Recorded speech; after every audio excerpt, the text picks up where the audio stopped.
On the 3rd of June 2019, a council in Kent asked for its money back.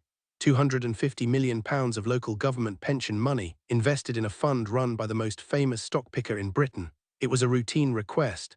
Councils move money all the time. That afternoon, the fund was suspended and around 300,000 people found they couldn't get their savings out. Not delayed, not reduced, suspended. The door closed and it stayed closed. Investors watched the value of their holdings reported to them every day for months while being unable to act on any of it. Some of them were saving for a house. Some were already retired and drawing an income. The fund kept charging management fees the entire time. Here's the number that frames all of it. 2 years earlier, that fund had held more than £10.1 billion. By the time it was suspended, it was down to about £3.6 billion. The obvious question is how one man lost that much money. But that's the wrong question, and it took years of investigations to establish why. Because what happened here wasn't a fraud, nobody stole anything. There was no Ponzi scheme, no fake company, no hidden commission. What failed was a promise that the entire British fund industry makes every day to millions of people. And the reason it failed is arithmetic. So let's start with the promise, because everything else follows from it. Most people who invest in Britain do it through something called an open-ended fund. You give a fund manager your money, they pool it with everybody else's, and they buy shares in companies with the total. You don't own the shares. You own units in the fund, and the value of your units tracks the value of everything the fund holds. The word open-ended is the important part. It means the fund doesn't have a fixed size. When you put money in, the fund creates new units for you and gets bigger. When you take money out, the fund cancels your units and gets smaller. There's no need to find another buyer for your stake because the fund itself buys it back from you. And it does that on demand. Under the rules in place at the time, an investor was supposed to be able to get their money out within 4 days. 4 days on request, no questions asked. That's the promise, and it's the reason funds like this are considered suitable for ordinary savers rather than professionals. Now think about what that promise requires the fund to be holding. If someone might ask for their money back at 4 days' notice, the fund needs to be able to turn its assets into cash at 4 days' notice. That's easy if it owns shares in large listed companies. Shares in a big company on the London Stock Exchange trade constantly. There's always a buyer. You can sell £100 million of a large company's stock in an afternoon and barely move the price. It's much harder if the fund owns something else. A stake in a private company that isn't listed anywhere has no market price and no waiting buyer. Selling it means finding a specific purchaser, negotiating, doing due diligence and signing paperwork. That takes months. Sometimes it takes years. Sometimes there's no buyer at any price you'd accept. Financial people call this liquidity. A liquid asset is one you can turn into cash quickly at close to its stated value, and a liquid asset is one you can't. And the crucial thing to understand is that a liquid doesn't mean bad. Private companies can be excellent investments. Some of the best returns available anywhere come from backing businesses before they're publicly traded. The problem is putting illiquid assets inside a fund that has promised daily liquidity. Because now you've made a promise your holdings can't keep, and it works fine for years, as long as not too many people ask at once. That's the structural flaw at the center of this story. Hold that thought, because we're going to come back to it, and it turns out to be much bigger than one fund. Now the man, and I'm going to be careful here for reasons I'll explain properly later. Neil Woodford spent 25 years at an asset manager called Invesco Perpetual and became, by some distance, the best-known fund manager in the country. His reputation was built on genuinely good calls. He avoided technology stocks before the dot-com crash. He got out of banks before the financial crisis. He was the rare fund manager whose name appeared in newspapers and the rarer one whose name sold funds. In 2014, he left and founded his own firm, Woodford Investment Management. The flagship product was the Woodford Equity Income Fund. Money poured in because the pitch didn't need explaining. This was the man who'd been right about the last 2 crashes, now working for himself. And it grew enormously. By May 2017, the fund held more than £10.1 billion. To put that in perspective, that's larger than the market value of many companies in the FTSE 250. A single fund, mostly made up of ordinary people's savings and pensions, run out of an office in Oxford. Then performance started to go wrong, and this is where the structure begins to matter more than the stock picking. The fund's strategy had drifted. Alongside listed shares, it held stakes in small unquoted companies, early-stage businesses, biotech firms that hadn't proved anything yet, companies with promise and no revenue. There were reasons to want those holdings and the potential returns were real, but they were, definitionally, the assets you can't sell in 4 days. There was a rule about this. A fund of that type was limited to holding no more than 10% of its assets in unquoted securities. 10%, a ceiling precisely because regulators understood the mismatch we've just described. In February and March 2018, the fund breached that limit, twice. The regulator was in contact with Link Fund Solutions, the firm legally responsible for the fund, about those breaches. Now here's the part that tells you something about how the whole chain worked. Hargreaves Lansdown is Britain's largest retail investment platform. Millions of people buy their funds through it. It ran a list called the Wealth 50, a selection of what it considered the best funds available, and the Woodford Fund was on it. In June 2019, Hargreaves' chief executive wrote to the Treasury Committee. In that letter he said Hargreaves had met the fund manager and urged him to address the unquoted holdings issue, and that the manager had committed to make no new investments in unquoted businesses from that point. He said Hargreaves subsequently found out the limit had been breached twice, in February and March 2018, and had not been told on either occasion. That letter also contained the numbers that show the scale of the platform's involvement. Just under 134,000 Hargreaves clients held the fund directly, worth about £1.1 billion, including those exposed indirectly through Hargreaves' own multi-fund products. The total came to roughly 292,000 clients, with combined exposure of about £1.6 billion. Sit with that for a second. 292,000 customers of one platform in one fund. Many of them will have chosen it precisely because it was on a best buy list compiled by people whose job was to know. And the fund stayed on that list until the suspension. Now the spiral, because once performance turns, the structure we described earlier stops being theoretical and becomes a trap. When a fund performs badly, investors leave. When investors leave, the fund has to sell assets to pay them. And when the fund is holding a mix of liquid and illiquid assets, there's an obvious temptation about which ones to sell. You sell the easy ones, the listed shares, the holdings with a ready buyer, because you can, and because selling the illiquid ones quickly means accepting whatever price you can get. But every time you do that, the fund that remains is less liquid than the fund you started with.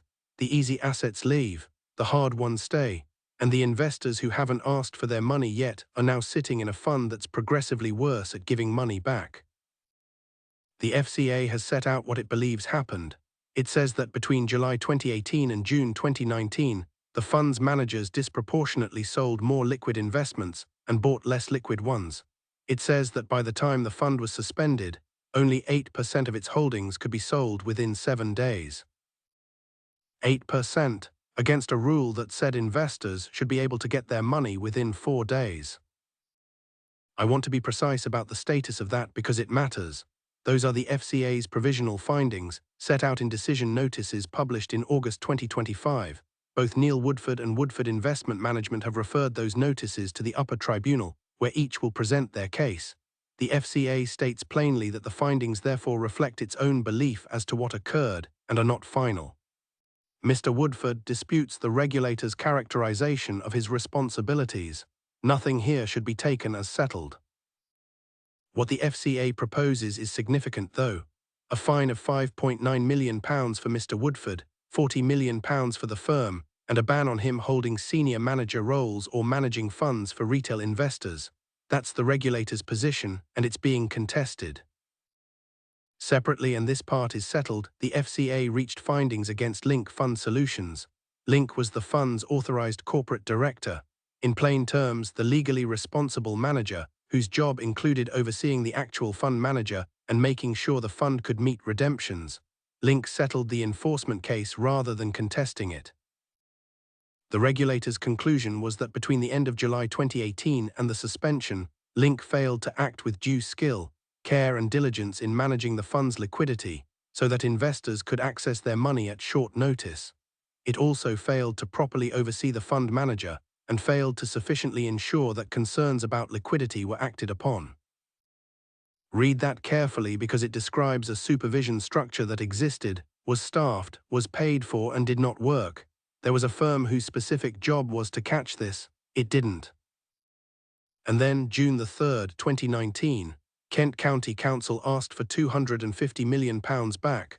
The fund couldn't sell enough to pay it without wrecking what remained, so Link suspended dealing.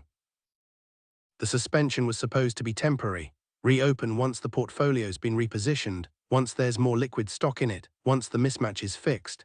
In July, the fund told investors the suspension would continue through December and described what the portfolio would look like when it reopened. More FTSE 100 and FTSE 250 companies, same strategy, more liquid. It never reopened. In October 2019, Link decided to wind the fund up instead, and Woodford Investment Management closed. So what did that cost people? This is where the accounting gets uncomfortable, because there's a difference between the loss and the compensation. The fund's assets were sold off over the following years and returned to investors in installments, so nobody lost everything.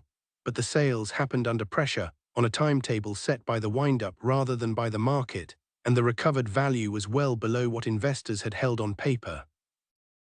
On top of that came Redress.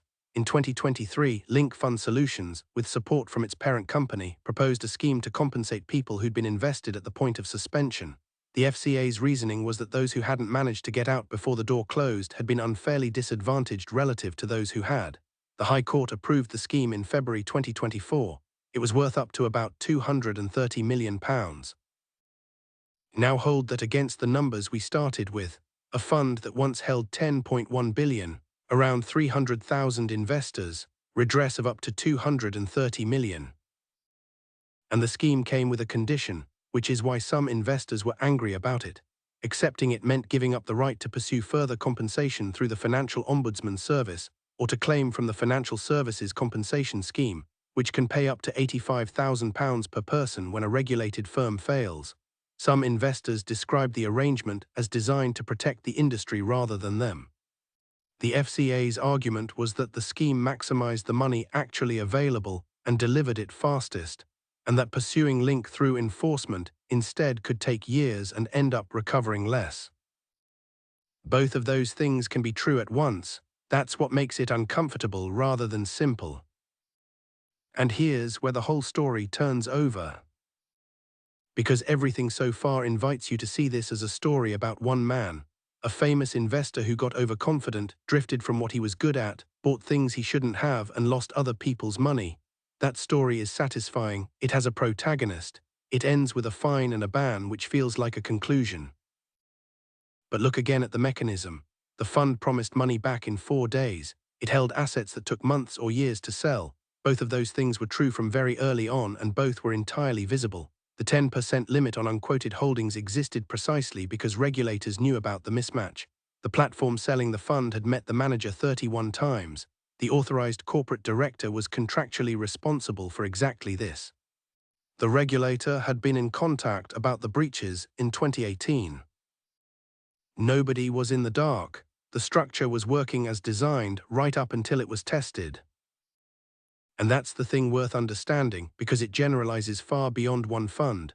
An open-ended fund holding illiquid assets is not a broken product. It's a functioning product that contains a conditional promise, and the condition is that not too many people ask for their money at the same time. Under normal conditions, redemptions and new investments roughly offset. The fund never has to sell anything difficult. The promise holds. The condition fails at exactly the worst moment. Investors want out when performance is bad or the news is frightening, which is when asset prices are already falling and buyers are already scarce. So the demand to sell peaks precisely when the ability to sell collapses. That's not bad luck. It's the same event viewed from two directions, which reveals the mirror image nobody puts on a fund fact sheet. The daily liquidity that makes these funds suitable for ordinary savers isn't a property of what the fund holds. It's a property of other investors' behavior. Your ability to get your money out on Tuesday depends on how many other people also want theirs on Tuesday. You're not holding a liquid asset. You're holding a claim that behaves like one as long as the queue stays short.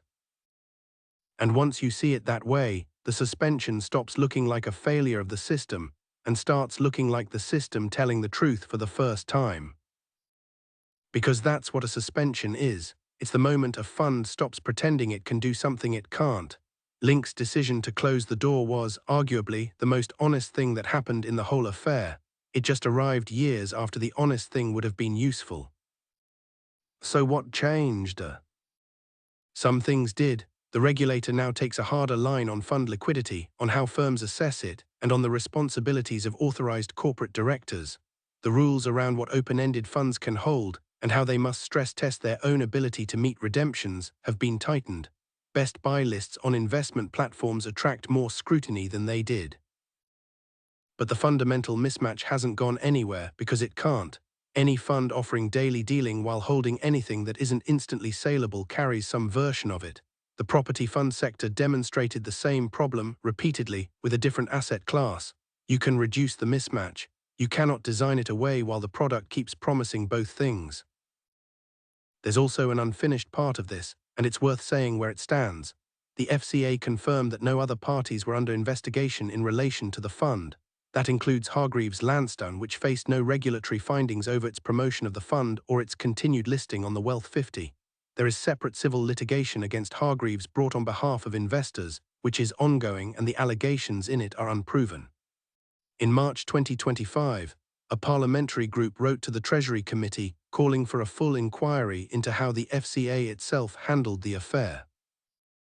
And the fines against Neil Woodford and his firm are, as of now, contested and provisional, sitting with the upper tribunal. So the ending isn't clean. 7 years on, there's a settled finding against the fund's authorized corporate director, a redress scheme that a lot of investors regard as inadequate, a contested set of provisional findings against the manager, ongoing litigation against the platform, and calls for an inquiry into the regulator. But I don't think the lesson is really about who ends up paying. Here's what I'd take from it. Nearly 300,000 people bought a product they had every reason to believe was safe. It was sold by a regulated firm, overseen by another regulated firm, promoted on a best buy list by Britain's biggest platform, run by the most credible name in the industry, and governed by a rulebook with an explicit limit designed to prevent exactly what happened. Every one of those safeguards was real, not one of them was decorative, and the thing still failed because none of them addressed the actual problem, which was a promise about time that the underlying assets couldn't honor. That's a harder lesson than a story about one man's ego, and a much less comfortable one. It means the checks you'd sensibly rely on, the authorization, the oversight, the recommendation list, the reputation, were all pointing at the wrong thing. They were assessing whether the investments were good. The question that mattered was whether they could be sold. And nothing on the fact sheet tells you that. There's a past performance chart, a list of top holdings, a risk rating, and a fee. There's no line that says how long it would take to give everybody their money back if they all asked on the same morning. That's the number that would have mattered. It's still not the number anybody publishes.